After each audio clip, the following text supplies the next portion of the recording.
Lagian begini, ijazahnya nggak diperlihatkan. Bro, sis, ya. Emang ente kalau lihat pinjam nih, dikasih depan mata Anda ijazah begini, lalu Anda bisa bilang, oh ini benar-benar asli. Dan palsu memang Anda bisa bedakan pakai mata telanjang loh ya. Betul. Ini apa susahnya? Ijazahnya dikasih lihat kan begitu kan? Ya pertanyaannya, kalau Anda udah lihat langsung, apa dijamin bahwa Anda bisa mengatakan itu asli nggak Pak? Atau nggak asli? Nggak bisa. Untuk mengatakan asli nggak asli itu kan perlu forensik, gitu loh. Perlu yang ahli. Kayak Bareskrim itu kan sudah dibandingkan dengan ijazah yang lain gitu. Sudah ilmiah banget lah. Dari apa? Dari macam-macam aspek lah. Saintifik. Taunya asli gitu. Ya kalau saya udah tanya juga, bagaimana nih? Ya menurut saya harus diteruskan aja ke pengadilan, biar nanti proses hukum yang berbicara gitu. Tapi saya yakin juga bahwa kalaupun misalnya nanti pengadilan menyatakan atau membuktikan bahwa Pak Jokowi itu ijazahnya asli, menurut saya akan tetap ada orang-orang yang tetap menolak. Dan Pak Roy Suryo kemungkinan walaupun nanti ternyata di pengadilan sudah dibuktikan asli, bahkan sudah lihat ijazahnya secara fisik begini, secara tatap mata begini kan, gitu, itu tetap tidak percaya juga gitu. Betul. Memang ada figur-figur yang unik ya, seperti Pak Roy Suryo. Wah, unik ya, banget maupun itu. pendukung-pendukungnya. Unik banget itu. Itu pertama ada figur semacam itu. Yang gini, kalau bicara Pak Roy kan isu-isu yang pro kontra itu kan bukan sekali ini saja. Sebelumnya juga sudah ada beberapa. Itu satu. Yang kedua, memang ada kelompok-kelompok masyarakat mungkin yang ya katakanlah suka atau tidak suka dengan Pak Jokowi gitu, sehingga mereka sudah punya sikap-sikap politik tertentu yang kalau melihat suatu fenomena atau suatu persoalan yang lebih dominan itu adalah soal suka tidak sukanya. Kalau saya pribadi misalnya begini, Pak Jokowi itu kan menggunakan ijazah itu sudah beberapa kali untuk proses pencalonan. Iya. 2 kali di Solo, Satu kali di DKI. Jakarta, 2 kali tingkat nasional. Iya. Ya kalau memang ada masalah, menurut saya sih harusnya udah dari dulu gitu loh. Itu sudah kena anulir Pak Jokowi. Itu kan kita harus ingat juga kasus-kasus calon bupati, wali kota, gubernur. Kalau ijazahnya palsu kan ketahuan itu biasanya itu kan akhirnya kan dianulir kan. Ini kan nggak dianulir. Yang kedua, ini yang sederhana aja ya, pakai logika. Institusinya ini Universitas Gadjah Mada gitu loh, bukan universitas nggak jelas di antah berantah. Iya, betul. Rasa-rasanya nggak mungkin ada ijazah palsu keluar dari UGM, itu nggak mungkin. Apalagi mahasiswa S1. Mahasiswa S1 itu kan bertahun-tahun kuliah. Ada teman kuliahnya, ada mungkin rumah kosnya, ada warteg langganannya, ada tempat fotokopi langganannya, dan seterusnya. Jadi sebetulnya agak naif untuk mengatakan ijazah Pak Jokowi itu palsu. Iya, jadi gini loh, mereka ini kan kaget, panik ketika tahu-tahu Pak Jokowi melapor. Iya, betul. Tercantum pengumuman kelulusan ujian masuk proyek di Mendis 1 salah satu koran UGM tahun 80 yang dimuat di Harian Kedaulatan Rakyat edisi 18 Juli 80 pada halaman 4 kolom 16 ada nama Pak Jokowi di nomor urut 14. Jadi dari sini saja sebenarnya sudah terbukti 100% ijazah ini asli gitu loh. Jadi jangan lagi ini identik. Bahkan Roy Suryo bilang 3 orang ini kolam yang sama. Jadi kolam yang sama ya kan. Dia menuduh lagi 3 orang ini punya ijazah palsu lagi, kan sakit kawan ini. Betul, sakit banget. Gitu loh. Betul. Itulah saya bilang kebencian ini kadang-kadang bikin orang nggak waras dan ambisi. Ya, ambisi terus merasa gagal ya kan. Ya, jadi ini kan gelandangan politik semua nih kalau kita gelandangan lihat, politik ya kan. Petualangan politik yang nggak laku-laku gitu. Gelandangan politik. Jadi kan kasihan republik ini hanya dibangun oleh orang-orang segelintir orang-orang jahat kayak begini gitu loh. Nggak ada obat ini. Saya yakin yang 99% akan masuk semuanya ini. 99%. Karena bukan karena intervensi, karena hukum yang akan bekerja. Bukan kita intervensi, ya kan? Di sini kita akan melihat bahwa dunia internasional akan melihat kekonyolan, kengawuran, ya kan? Ahli-ahli gadungan daripada orang-orang yang Roy CS sama Tifa ini, begitu loh. Konyol gitu loh, ya kan? Konyol banget. Mereka ini kan ya nggak ngerti apa-apa sebenarnya dan sudah dibongkar sama Bang Joso Sinambela teman-teman. Dan juga kan masa PBB mau ngurus yang beginian gitu loh. Hanya kan ketika pernyataan itu dilontarkan, terus mereka menghubungi media-media luar, hanya kan akhirnya kasihan bahwa ternyata tingkat nalar dari tokoh ya walaupun mereka hanya pion-pion ya, tapi kan udah termasuk yang sering tampil di media ya. Walaupun di belakang mereka ada bohir-bohir juga nih ya kan. Bohir-bohir ya kan, ini kan hanya kayak Abraham Samad, Roy Suryo, terus si Refli, Tifa, sampai si Rismon, terus apa namanya Rizik, ini kan pion doang. bukan siapa-siapa gitu Betul, loh. ada orang yang Orang itu. belakangnya ada gitu. Kita udah tahu siapa. Berarti benar orang. seperti yang dikatakan dikonfirmasi oleh Pak Ali Ngabalin. Oh iya dong, kan sekarang begini, mereka melakukan perjalanan segala macam uang dari mana gitu loh, ya kan? Kan Rapat-rapat di ballroom hotel ya kan, makan di rumah-rumah makan mewah ya kan. harus ada dana yang keluar di sini. Emang Roy Suryo mau keluarin uang, Tifa mau keluarin uang, Abraham Samad mau keluarin uang, ya kan? Ya, untuk mereka segala macam kayak kemarin ke Operasional. Solo, mereka berapa bus gitu loh, makannya, tinggalnya di hotel, ya kan? Siapa yang mau biayain? Iya. Gitu. Oke. Baik, Abang. Mereka mendesak Polda untuk segera menangkap Roy Suryo dan Rismon Sianipar serta lainnya. Bahkan, masa ingin Roy Suryo CS ditersangkakan dan kemudian dilakukan penahanan. Karena Roy Suryo dinilai telah memfitnah Presiden ke-7 RI Joko Widodo. Koordinator Presidium AMI Fauzan Ohorela menegaskan pihak-pihak yang menuduh Jokowi menggunakan ijazah palsu harus segera diproses secara hukum. Adapun desakan masa AMI ini merujuk pada hasil pemeriksaan Bareskrim Polri yang telah memastikan keaslian ijazah Jokowi. Oleh karena itu, Roy Suryo CS disebut Fauzan sebagai ahli fitnah. Ahli Selain fitnah, ya tuduhan kan? fitnah, Fauzan juga menyebut adanya unsur perbuatan melawan hukum lain yang dilakukan oleh Roy Suryo CS. Ia merujuk pada pelanggaran nomor 32 ayat 3 Undang-Undang ITE yang ancaman hukumannya lebih dari 10 tahun penjara. Kasus ijazah yang dituding palsu oleh Roy Suryo CS dinilai sebagai kejahatan hukum sehingga kasus tersebut harus dituntaskan. Ancamannya 10 tahun atau 12 tahun ya. Cukup lah ya teman-teman ya. 12 tahun lah ya, 2 periode ya kan pemimpin presiden biar gak ada yang bikin gaduh. Dalam aksinya di depan Polda Metro Jaya, kelompok milenial Maluku Indonesia ini membentangkan spanduk bertuliskan "Tangkap ahli fitnah Roy Suryo CS". Sebelumnya, aksi serupa juga telah dilakukan oleh massa AMI di Bareskrim Polri pada Kamis 15 Mei lalu. Aksi tersebut merupakan bentuk keresahan terhadap dugaan penyebaran hoaks dan ujaran kebencian yang menyerang nama baik Presiden Joko Widodo. Sebagai informasi bahwa kasus pelaporan ijazah palsu milik Presiden ke-7 RI ini yang dilaporkan oleh sekelompok orang yang mengatasnamakan TPUA di Bareskrim Polri telah mendapatkan jawaban. Bareskrim pun telah memberitahukan hasil uji lab forensik ijazah S1 dari UGM milik Jokowi ini adalah asli.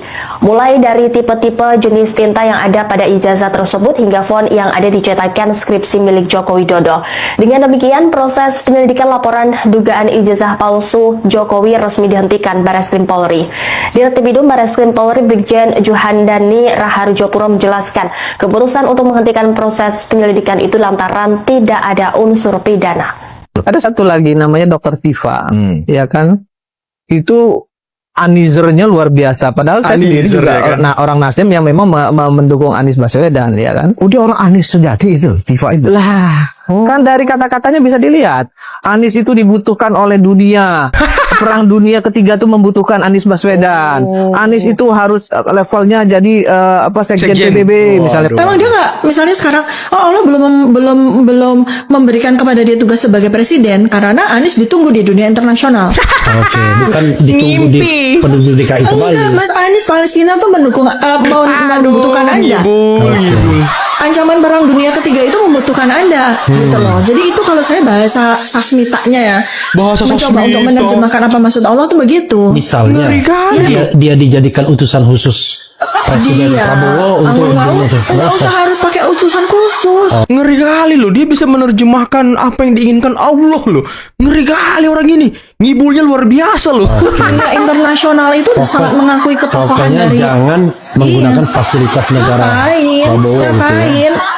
Anies terlalu kecil buat jadi utusan negara untuk mengurus itu, enggak. Bangun, Bu. Internasional Jangan butuh terlalu lama dia. mimpi. Sekarang ancaman-ancaman, tantangan-tantangan bagi umat manusia di seluruh dunia itu amat sangat berat. Selama 1 tahun kami bersama di OSIS, saya melihat bahwa Mas Anies Ini memang dipersiapkan menjadi pemimpin Ahli penerawang. oleh keluarga, oleh lingkungan, dan oleh Tifa. barangkali juga bimbingan dari Allah Subhanahu wa taala. Oh, aduh, ini kalau ngomong selalu bawa Allah Subhanahu wa taala, selalu membawa-bawa Tuhan. Seolah-olah omongannya itu bener loh. Saya waktu itu sampaikan ke Mas Anies, Nis ya. Nis. Beda usia 1 tahun, beliau lebih tua Naksir dari lu saya. sama Jadi Anies. sekarang saya panggilnya Mas Anies aja ya. Nis, suatu saat nanti kamu bakal jadi orang besar. Sekarang mungkin Mas Andi mau nanya, Tifa, prediksikan saya jadi presiden nggak? Sebenarnya presiden itu kita di tahun 2024 sudah ada di Lauhul Mahfuz. Ngeri kali. Lalu, yang lebih dari itu sebetulnya, kalau boleh, karena saya berkembang menjadi ahli prediksi ya. Aduh, jangan terlalu mimpi Bu, bangun, kasihan. Inilah ya kalau hati dan pikiran nggak sinkron kali ya. Mungkin Bapak Ibu semua tahu saya Dr. Tifa, silahkan lihat di Twitter saya ya. Apa Saya di Twitter memprediksi Anda? beliau itu Apa? kurang lebih, kalau presiden terlalu kecil ya, saya melihat beliau itu nanti akan jadi betul, akan menjadi sekjen PBB, dapat Mimpi Nobel lagi, perdamaian. ya kan? Begitu. Dapat Nobel perdamaian ya kan. Terus tidak tadi bilang lihat aja katanya di Twitter saya. Apa isinya Twitter Anda? Memaki-maki Pak Jokowi dan keluarganya, Hah? Memaki-maki Gibran, Itu yang ada di Twitter Anda, itu yang ada di X Anda. Aduh. Kan apakah itu enggak pendukung utama Anies justru ternyata. itu mempermalukan Anies kalau menurut saya. Betul. Kalau menurut saya itu justru mempermalukan Anies gitu, bahasa-bahasa seperti itu gitu. Nah, kemudian kemarin bilang ada yang mengatakan Pak Jokowi kalau bahasa Inggris nggak bagus. Lah, kemarin dia baru baca bahasa Inggris yang itu loh. Undang-undang bukan dia bilang law atau regulation. On other country, big country is there is no criminalism on freedom of speech. How about that? Yes, I think it is time for us It is time. to test our undang-undang. Tapi undang-undang. Lo bahasa Inggris aja sambil ngelihat HP kok gitu ya. Kita pun belepotan ya. Iya, itu pun masih ngatain gitu loh. Jadi saya bingung juga gitu nih dokter ya. Mestinya dokter ini fokus menyehatkan masyarakat Betul. melalui keahliannya sebagai dokter, ya kan? Mengobati pasien kan gitu. Kok malah sibuk berpolitik terus gitu. Saya juga heran juga dengan ibu satu ini. Saya bilang, Bu, masuk aja DPR, Bu, nyalonkan diri jadi anggota DPR aja biar kalau ngomong lebih terstruktur. Betul, gitu loh lebih ya, lebih bermanfaat punya lah. pertanggungjawaban moral gitu. Masuk DPR aja nyalon gitu. Jadi lebih baik. Dia juga sempat ditanya, ilmiah itu gimana sih? Ah, ini asik juga nih. Ilmiah itu harus ada standarnya. Kalau tidak ada standar, nggak ilmiah. Gitu. Sama kayak gini lah, kalau di agama tuh standarnya apa sih? Oh ya, ada mazhabnya, ngikutin mazhab apa. Atau di agama Islam tuh ada Al-Quran, ada As-Sunnah. Harus ada standarnya, ada pijakannya, ada payung hukumnya. Oke. Di dunia internasional, supaya memiliki perspektif yang sama tentang digital forensik, makanya diatur di dalam satu standar internasional namanya ISO 27037. Guidelines of Identification, Collection, Acquisition, and Preservation of Digital Evidence. Ini Jadi baru ahli diatur di sana teman-teman. ilmiah itu. Jadi kalau misalnya Rismond ngomong ilmiah, tanya standarnya apa? Nggak boleh subjektif. Kalau misalnya, oh ini menurut saya, ya belum tentu. Kalau menurut Rismond ilmiah, belum tentu menurut Bang Jo itu ilmiah. Makanya harus ada standar yang sama. Dipakai di seluruh dunia gitu. Standar itulah namanya ISO 27037. Paham nggak dia? Tanya gitu ilmiah itu gimana. Kalau misalnya kita ngomong ISO 27037 telak sekali Mbak Arina dan teman-teman. ISO 27037 ngomong menyatakan eksplisit jelas sekali di sana bukan implisit. Pemeriksaan harus berasal dari original source. Original source. Ulangi ya. Pemeriksaan harus berasal dari original source, sumber yang sesungguhnya. Tidak boleh yang bukan dari original source. Contohnya gini, misalnya di internet ada capture WhatsApp Bang Joshua sama Pak Roni. Kemudian saya disuruh periksa. Saya tolak. Itu capture. Nggak bisa. Jadi kalau misalnya saya diminta periksa capture WA yang ada di internet antara Bang Joshua sama Pak Roni, saya tolak. Saya harus minta original source-nya. Sumber yang sesungguhnya. Menunggu pengadilan yang prosesnya panjang. Belum lagi nanti mungkin ada banding, kasasi, dan seterusnya. Kenapa kedua belah pihak tidak bertemu? Anggaplah dalam sebuah ruang tertutup, Joko Widodo perlihatkan ijazahnya, Roy Suryo, Rismond Syarifar lakukan pengecekan terhadap ijazah tersebut, selesai sudah. Pertanyaannya begini, Bung. Apa hak dia, otoritas dia, sehingga bisa memeriksa ijazah Pak Jokowi? Ataupun apa sertifikat dia? Atau siapa yang mengakui dia? Kalau dia bisa mengatakan itu asli atau palsu? Apa hak dia? Apa otoritas dia? Apa dasar dia gitu? Kalau dia memeriksa secara digital forensik atau secara forensik, apakah dia benar-benar ahli? Kita kan harus mempertanyakan kompetensi dia dulu nih. Itu. Dan bentar, Bung. Kalau memang mereka punya niat baik, ketika mereka ke UGM kemarin, beberapa minggu yang lalu, besoknya kan ke Solo. Kenapa mereka nggak ke Solo ketemu Pak Jokowi aja langsung? Si Rismond, Roy Suryo, kenapa mereka nggak ketemu langsung sama Pak Jokowi? Kalau memang itu mau mereka dibuka aja ya, silakan ke Solo. silahkan ke Solo, minta sama Pak Jokowi. Ya, tapi kan mereka nggak ke Solo, teman-teman. Dari kami. Ya. Pertama, tidak pernah ada tawaran itu. Yang kedua, ini domainnya bukan lagi domain Roy Suryo. Maka kenapa Roy Suryo meminta itu tampilkan di hadapan publik? Karena apa? Yang butuh diyakinkan bukan hanya Roy Suryo. Kalau kemudian Mas Ahmad selalu mengatakan tunjukkan ke publik, Iya. hari ini pertanyaan baliknya pasti akan publik yang mana. Betul, Karena itu saya betul. memilih untuk menguncinya, dua pihak ini saya kunci rapat-rapat dalam sebuah ruangan. Silakan tunjukkan ijazahnya, lakukan pengujian di sana, sudah selesai. Cukup kan? Enggak, karena hari ini klien kami ini punya tanggung jawab publik. Tanggung jawab Kalau publik. itu Iya, sepanjang iya, itu iya. terbuka Iya, iya. terbuka, disaksikan kamera, publik bisa melihat. Oh, oke, itu yang kami tunggu. Untuk apa? Untuk publik juga tahu bahwa prosesnya transparan. Sekarang begini saja. Bukan, Kozinudin, untuk mempermalukan Pak Jokowi. Anda udahlah, nggak usah bawa publik. Anda hanya mau mempermalukan Jokowi. Aduh, narasi-narasi Anda itu semuanya bullshit, nol besar. Nggak ada tuh untuk publik keterbukaan informasi. Aduh, tetek bengeknya dan segala macam. Udahlah, jujur aja. Dendam apa Anda yang simpan selama ini kepada Pak Jokowi? Udah. Aduh, omong-omong sekali orang-orang ini loh. Mas Ahmad. Ya. Setelah Rismon dan Roy Suryo melakukan pengujian di tempat dalam ruang tertutup terhadap ijazah Joko Widodo, Kami nggak mau ada fitnah. justru nanti Roy Suryo dan Rismon ini para mengumumkan ke Enggak, publik. kami nggak mau ada fitnah. Fitnah, Masuk angin lah itu di ruang itu. Ngomongnya sesuai keinginan Jokowi. Kami nggak mau ada fitnah. Berarti benar dugaan saya. Apa itu? Walaupun ini sedang menjadi sebuah proses hukum, tapi menarik atensi publik tampaknya merupakan target utama. Betul, Bukan untuk hukum betul. itu sendiri. Bukan, Tapi justru. sungguh-sungguh untuk membangun opini publik. Justru target kami adalah memberikan keyakinan publik bahwa barang itu sahih. Sehingga publik tidak perlu bertanya kepada kami. Urus aja khilafah lu, urus aja itu HTI lu, urus aja itu LBH pelita umat lu, urus aja itu gemam pembebasan, urus aja itu. Ngurusin ijazah orang ini soheh. Alah. Jika itu Mulut yang besar melakukan juga kami, orang. sementara publik tidak melihat, kami posisinya akan sama seperti kuasa hukum, sama seperti media. Kenapa? Lah mereka sebelumnya nggak dipercaya, apalagi kami. Bahkan justru akan menjadi fitnah bagi kami. Jangan-jangan kalian masuk angin. Tadinya kenceng misalnya, kalau itu nanti hasilnya berbeda dengan yang selama ini diyakini begitu loh. Kalau fire, ya sudah tampilkan publik, semua undang, cek selesai.